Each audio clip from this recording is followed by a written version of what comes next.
Lumabas kami ni Aba. Oh. Palagi na kasing tulog ang aking alaga. Nakulimlim ngayon.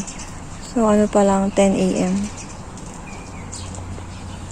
Pagkatas kong kumain ng umagahan namin dalawa, nilabas ko siya.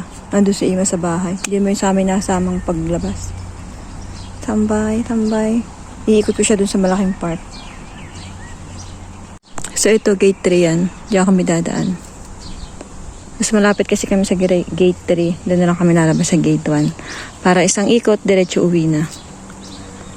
Ayan. Dati nung naglalakad pa alaga ko, nag-aano kami dyan. Oh. Alam niyo yan? Ano bang tawag dyan? Sisuhan. Nagsiso kami dyan dalawa eh. Ayan. Tapos dito naman is si Aba na ngabayo dyan. Nung malakas pa yan naglalakad. Yun nga lang parang bata. Ang hirap kong pauwiin. Hindi ko maibaba. Diyos ko. Pag naaalala ko natatawa ako. Memories namin dito. Nung malakas pa yan. A few moments later. Ayan, nandito kami ngayon sa malaking park. So ngayon Shabbat. Family day nila ngayon.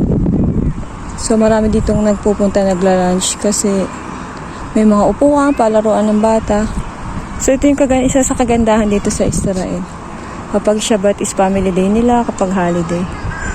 Tapos may mga park dito talaga. Ang laki ng park dito. Nag-aano sila.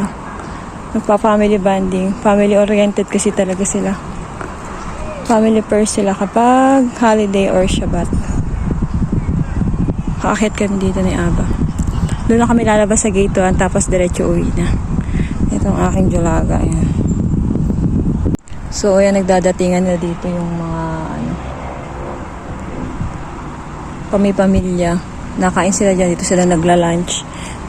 Dito ko na kami ngayon sa gate 1. Umakit kami sa taas. Namahinga lang ako tang init. Tapos ayan, may mga upuan kasi dito na kainan. Tapos pwede ka rin maglatag sa damo habang nag-i-enjoy yung mga bata sa paglalaro. Kasi maraming palaruan dito. Napakalaki ng park na to.